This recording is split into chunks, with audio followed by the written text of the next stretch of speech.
Hello viewers, welcome to my channel Express Learning. So today we are going to look at the chapter The Sound of Music, the second part of that chapter. Okay, but before we start doing that, let me request you people to subscribe to my channel, like and share my videos and press the bell icon for latest updates. Alright, so let's start the chapter now. Now इस chapter में हमें पढ़ना है एक gentleman के बारे में, एक इंसान के बारे में जिसका नाम है उस्ताद बिस्मिल्लाह खान। उस्ताद Bismillah Khan was a shehnai player. वो क्या करते थे, वो शहनाई बजाते थे। ठीक है, और सबसे पहले हम थोड़ा शहनाई के हिस्ट्री के बारे में जानते हैं कि शहनाई कैसे एग्जिस्टेंस में आया, कैसे बना। ठीक है, तो shehnai comes from the instrument by the name of pungi. एक इंस्ट्रूमेंट था, जब ये बात हो रही है कब की, औरंगजेब के ज़माने की बात हो रही है। ठीक है, एक इंस्ट्रूमेंट था जिसका नाम था पुंगी, और इसमें से इतनी बेकार सी आवाज़ आती थी, है ना, कि और इतनी तेज आवाज आती थी, श्रिल अनप्लेजेंट आवाज आती थी। श्रिल का मतलब होता है जो बहुत तेज आवाज हो, और अनप्लेजेंट का मतलब जो अच्छा ना हो। ठीक है, इतनी बेकार और तेज आवाज आती थी इस पुंगी इंस्ट्रूमेंट से कि इसको रॉयल रेजिडेंस में, मतलब किंग लोगों के घर में, जो राजा महाराजा होते थे उनके घर में बोला इसको बैन कर दो। ठीक है, किसने किया? औरंगजेब ने। अब क्या हुआ, एक नाई था, एक बाबा था, ठीक है, जो जाता था एक प्रोफेशनल म्यूजिशियंस के यहाँ काम करने, मतलब बाल बाल काटने। ठीक, और ये जो प्रोफेशनल म्यूजिशियंस थे ये जाते थे रॉयल कोर्ट में। अब इस नाई ने, है ना, this barber decided to improve the tonal quality of pungi by making some modifications. नाई ने क्या बोला, सोचा कि मैं ये जो पुंगी को तो बैन कर दिया गया है औरंगजेब के द्वारा, तो मैं क्या करूंगा, I will improve the tonal quality, मतलब इससे जो आवाज आ रही है उसको इम्प्रूव करूंगा, कुछ इसमें चेंजेस कर करके। ठीक है, तो पुंगी अगर आप अपने बुक में देखोगे तो पुंगी जो सेंटर में है, पुंगी सेंटर में थोड़ा फूला हुआ सा है ना, it is swelled in the centre. ठीक, लेकिन इसने जो इंस्ट्रूमेंट बनाया, जो शहनाई बनाई इसने, उसमें कोई स्वेलिंग नहीं है, वो बीच में फूला हुआ नहीं है। ठीक है, तो it is like a rod, एक रॉड की तरह जिसमें 6-7 होल्स कर दिए इसने। ठीक, और उसने जब इसको बजाया, so when the instrument was played before the royalty, जब रॉयल्टी के सामने, मतलब जो बड़े बड़े लोग होते हैं, एरिस्टोक्रेट्स होते हैं, उनके सामने में बजाया गया, तो वो लोग इतने इंप्रेस हो गए कि बैन तो हटा ही हटा, प्लस उन लोगों ने बोला कि इसकी जो आवाज आ रही है ये तो बहुत अलग है पुंगी से, तो इसको कुछ दूसरा नाम देना बहुत जरूरी है। आवाज इतनी अच्छी थी और पुंगी से इतनी अलग थी कि उन्होंने सोचा कि इसका कुछ दूसरा नाम देते हैं। नाम क्या दिया? शाह के पास में बजाया जा रहा था, ठीक है, जो रॉयल्टी होती थी उस टाइम में उसको शाह बोलते थे। ठीक है, और कौन बजा रहा था? नाई बजा रहा था, तो शाह प्लस नाई हो गया शहनाई। इस तरह से इसका नाम शहनाई पड़ा। तो आप देखोगे कि पुंगी से ही ये बना है, लेकिन थोड़ा सा उसमें मॉडिफिकेशन करके उस नाई ने, उस बाब ने बनाया। ठीक है, अब थोड़े दिनों बाद क्या हुआ ना, शहनाई को शुभ माना जाने लग गया। It was considered to be auspicious, और इसको कहाँ बजाना शुरू कर दिया लोगों ने? शादियों में, टेम्पल्स में। ठीक है, और पहले के ज़माने में ये इतना, मतलब इतनी इसकी वैल्यू थी that it was a part of नौबत और ट्रेडिशनल ऑनसेम्बल। ठीक है, ये नौबत या फिर ट्रेडिशनल ऑनसेम्बल क्या है? तो ऑनसेम्बल का मतलब होता है अ कलेक्शन ऑफ इंस्ट्रूमेंट्स। तो सपोज फॉर एग्जांपल मेरे पास 8-9 इंस्ट्रूमेंट्स हैं, ठीक है, तो उसको मैं ऑनसेम्बल कह सकता हूँ। तो रॉयल कोर्ट में ना 9 इंस्ट्रूमेंट्स रखे जाते थे, और उनमें से एक इंस्ट्रूमेंट शहनाई भी थी। ठीक है, तो आप समझ लो शहनाई का इंपॉर्टेंस कितना ज़्यादा था उस टाइम। ठीक है, लेकिन अगर इसको क्लासिकल स्टेज पे कोई लेकर आया है तो वो कौन लेकर आया है? बिस्मिल्लाह खान। ठीक है, तो इस टाइम तक ये ऑस्पिशियस तो माना जाता था, it was a part of the traditional ensemble, लेकिन बिस्मिल्लाह खान ने इसको क्लासिकली लोगों के सामने प्रेजेंट किया। ठीक है, अब बिस्मिल्लाह खान के बारे में थोड़ा जानते हैं। तो Bismillah Khan was born on March 21, 1916, और 5 साल की उम्र में वो क्या करते थे, तो गिल्ली डंडा खेलते थे जैसे बाकी सारे बच्चे खेलते हैं। ठीक है, कहाँ खेलते थे, कहाँ पैदाइश हुई थी उनकी? In the ancient state of Dumraon in Bihar, मतलब बिहार में डुमराव एक जगह है जहाँ पे इनकी पैदाइश हुई थी।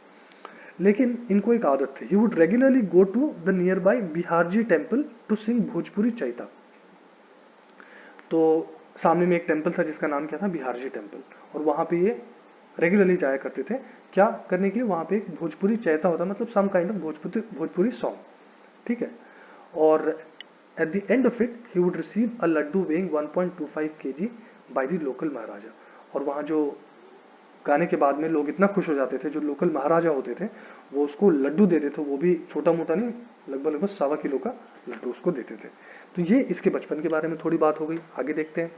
ठीक है, अब इसकी फैमिली के बारे में थोड़ा देखते हैं, बिस्मिल्लाह खान की फैमिली के बारे में। तो he belong to a family of well known musicians, और स्पेशली इसके पैटर्नल साइड से। पैटर्नल का क्या मतलब होता है? पैटर्नल का मतलब होता है from the side of father. Paternal का मतलब होता है पापा की साइड से, और मटर्नल का मतलब होता है मम्मी के साइड से, ठीक है।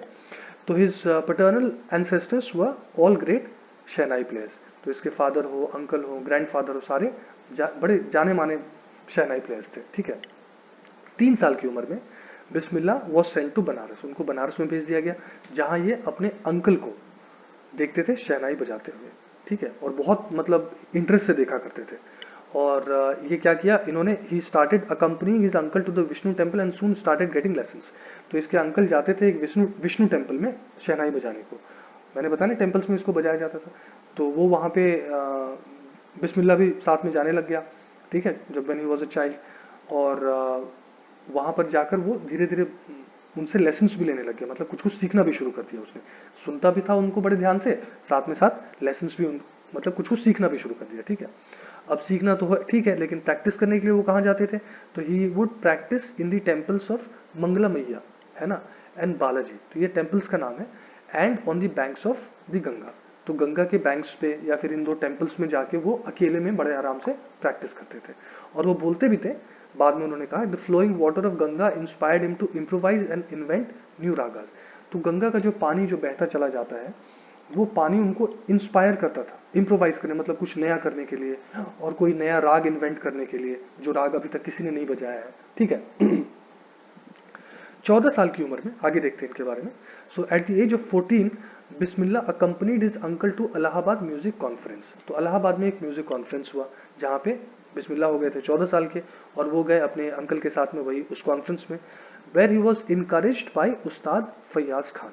तो एक उस्ताद उस समय के जाने माने थे जिनका नाम था फैयाज खान, और उन्होंने उसको बहुत इनकरेज किया, बोला कि अगर तुम लगे रहोगे, अगर मेहनत करोगे तो जरूर तुम कुछ अच्छा कर पाओगे, ठीक है। अब बात हो गई, अब बात आती है 1938 में। So in the year 1938 All India Radio खुल गया, कहाँ पे? लखनऊ में, है ना। और इससे इनको मिल गया बहुत बड़ा ब्रेक, क्योंकि प्लेटफॉर्म इनको मिल गया, और ये बहुत रेगुलरली वहाँ पर जाकर, मतलब ऑल इंडिया रेडियो पर इनकी शहनाई की आवाज़ें सुनाई पड़ती थी। मतलब ये he started playing for all India radio, क्योंकि 1938 में लखनऊ में जब खुला, तो उसके बाद में ये बहुत रेगुलरली वहाँ पे इनकी शहनाई को सुना जाता था।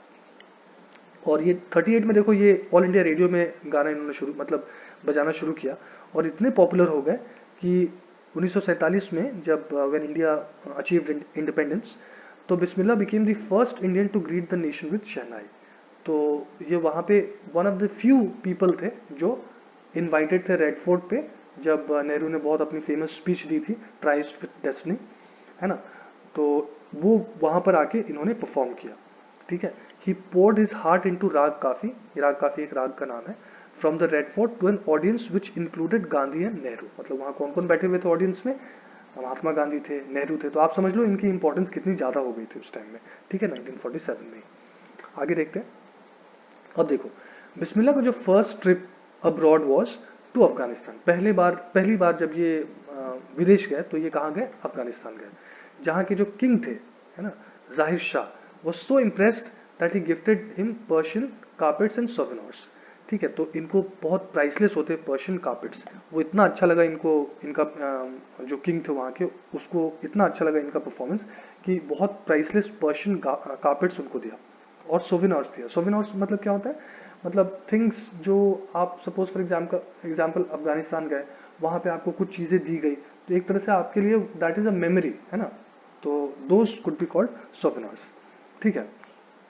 अब फिल्म्स में भी ये इन्होंने बहुत अच्छा काम किया, लेकिन फिल्म्स में he was only restricted to 2 movies, जिसके बारे में थोड़ी देर में बताता हूँ मैं, ठीक है।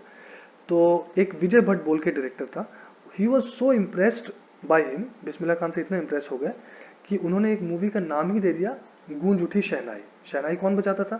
बिस्मिल्लाह खान। और पिक्चर का ही नाम दे दिया गूंज उठी शहनाई, ठीक है। और उसमें एक कॉम्पोजिशन था, उसमें एक गाना भी था जिसका दिल का खिलौना है टूट गया, वो बहुत बड़ा हिट भी हुआ, ठीक है।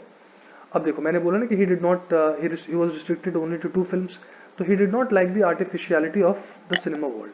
तो सिनेमा की जो दुनिया है, वो जो फिल्म्स की जो दुनिया है, उसमें चीज़ें बहुत आर्टिफिशियल है, ये बिस्मिल्लाह को पसंद नहीं आया, और इसीलिए इन्होंने सिर्फ 2 ही पिक्चरों में, 2 ही मूवीज में काम किया, ठीक है। इंटरनेशनली जैसे मैंने भी थोड़ी देर पहले बताया था कि he went to Afghanistan and that was his first foreign trip, है ना। तो इंटरनेशनली भी इसके बाद इनको बहुत रिकग्निशन मिला, बहुत जगह इनको बुलाया गया परफॉर्म करने के लिए। कहाँ कहाँ देखो तो लिंकन सेंटर हॉल, है ना, ये बहुत ही प्रेस्टिजियस जगह है, ठीक है। ये यूएसए में है, it is in the USA, ठीक। World exposition in Montreal, now this is in Canada. Cannes art festival, ये फ्रांस में है। ओसाका ट्रेड फेयर, तो ये सब जगह पे इनको बुलाया जाता था कि आप आइए और यहाँ पे परफॉर्म कीजिए, लोगों को इंटरटेन कीजिए। तो ये तो बहुत बड़ी बात है ना। तो Osaka trade centre is in Japan, ये जापान में है, ठीक है। और धीरे धीरे इंटरनेशनली ये इतने जाने पहचाने हो गए, इतना इनका नाम हो गया दैट एन ऑडिटोरियम, है ना, एक ऑडिटोरियम को तेहरान में इनके नाम पे रख दिया गया, जिसका क्या नाम रख दिया गया, तहर मुजीक उस्ताद बिस्मिल्लाह खान। एक पूरे ऑडिटोरियम का ही नाम इनके नाम पे रख दिया गया, ठीक है। अब इंटरनेशनली भी इनको बहुत फेम मिल गया, फेमस हो गए, और नेशनली तो थे ही थे। अब नेशनली भी इनको बहुत सारे अवार्ड्स मिले। तो क्या क्या अवार्ड्स मिले देखो, पद्मश्री मिला, पद्म विभूषण मिला, सॉरी पद्म भूषण मिला, पद्म विभूषण भी मिला, और सबसे बड़ा जो इंडिया में अवार्ड है कौन सा, भारत रत्न मिल गया इनको 2001 में, ठीक है। तो कोई भी सिविलियन, भारत रत्न से बड़ा अवार्ड सिविलियंस के लिए कोई नहीं होता है, तो ये भी इनको 2001 में मिल गया, ठीक है। अब इतने सारे अवार्ड्स मिलने के बाद में इन्होंने सिर्फ एक ही बात, basically he said one thing, कि आप अपने बच्चों को म्यूजिक जरूर सिखाना, it is the richest Hindustani tradition. ये हिंदुस्तान मतलब इंडिया का सबसे अच्छा ट्रेडिशन है, सबसे सबसे रिच ट्रेडिशन है, ठीक है। अच्छा, अब देखो, एक तो बात यह है कि इनको दुनिया भर में दौलत मिली, शोहरत मिली, मतलब लोग इनको जाने पहचाने सब हुआ, लेकिन खान साहब, इनको लोग प्यार से खान साहब भी बोलते हैं, बनारस से और डुमरांव से इनको अभी भी बहुत प्रेम है, ठीक है। ये बोलते हैं ये 2 सिटीज या फिर ये 2 टाउन्स मेरे लिए अभी भी बेस्ट टाउन्स है। एक बार ऐसी बात हुई कि एक स्टूडेंट यूएसए में इनको कहा कि आप, एक स्कूल में खोल रहा हूँ यहाँ पर, आप एक शहनाई स्कूल के हेडमास्टर बन जाओ, मतलब हेड करो उसको, है ना। मना कर दिया इन्होंने, बोला नहीं मैं नहीं कर सकता। आप वहाँ पे टेम्पल्स तो बना दोगे आप, स्टूडेंट ने बोला था कि आप जैसा बनारस में सब कुछ है ना वैसा ही मैं बना दूंगा, मतलब टेम्पल्स हो गया या फिर जो कंस्ट्रक्शन है सब कुछ वैसा बनारस के जैसा ही कर दूंगा। तो बोले ये सब तो आप कर दोगे, ठीक है, लेकिन आप गंगा को लेकर आ सकते हो क्या, जो नदी है, गंगा नदी बहती है बनारस में, उसको भी ला पाओगे क्या। तो आप समझ लो कितना प्यार था इनको, इतनी अच्छी अपॉर्चुनिटी मिली इनको, लेकिन इन्होंने साफ साफ मना कर दिया, क्योंकि इनको बहुत ज़्यादा प्यार था बनारस से भी और डुमराव से भी। क्योंकि डुमराव में भी ये बोलते थे कि देयर वाज मट्ठा that he used to find in Dumraon, है ना। तो वो उनको कहीं नहीं मिलता था, वो इतना मिस करते थे बनारस और डुमराव को, दैट कि वो इंडिया में जब बॉम्बे में भी, मुंबई में भी रहते थे, तो भी उनको लगता था कि मैं कब वापस जाऊं बनारस में और गंगा के सामने जाऊं और डुमराव का मट्ठा मैं पीने के लिए जाऊं। इस तरह से वो मिस करते रहते थे हमेशा, ठीक है। तो आप अगर देखोगे तो बिस्मिल्लाह खान की जो पूरी लाइफ है ना, वो पूरी life is an example of rich cultural heritage of India. हमारा जो कल्चर रहा है, हम जो मिलकर रहने की हमारी आदत रही है, वो उसका बहुत अच्छा एग्जाम्पल है। क्यों? क्योंकि वो एक थे मुस्लिम, है ना, एक मुस्लिम थे, लेकिन उनको शहनाई कहाँ प्ले करने दिया जाता था, बहुत बड़े बड़े टेम्पल्स में, काशी विश्वनाथ टेम्पल में वो शहनाई जाकर बजाते हैं। तो ये सिर्फ एक एग्जाम्पल है कि हमारा कंट्री कितना कल्चरली रिच है, ठीक है। हमारा जो देश है वो कितना मिलजुल कर रहने वाला देश है, हमारे में लड़ाई झगड़ा करने की आदत नहीं है, ठीक है। सो दिस बिस्मिल्लाह खान उसके एक बहुत अच्छे एग्जाम्पल थे। उनको भी कोई दिक्कत नहीं होती थी, ऐसी बात नहीं कि वो सोचते थे कि मैं मुस्लिम हूँ तो मैं क्यों जाऊँ मंदिर में, या फिर मंदिर वाले सोचते थे कि नहीं वो मुस्लिम है तो उनको नहीं आने दिया जाए, ठीक है। इस तरह से कभी भी भेदभाव नहीं किया गया, ना उन्होंने किया ना उनके साथ में किया गया, ठीक है। तो this is what we have in the chapter. I hope you manage to understand the chapter. Thank you very much for your time.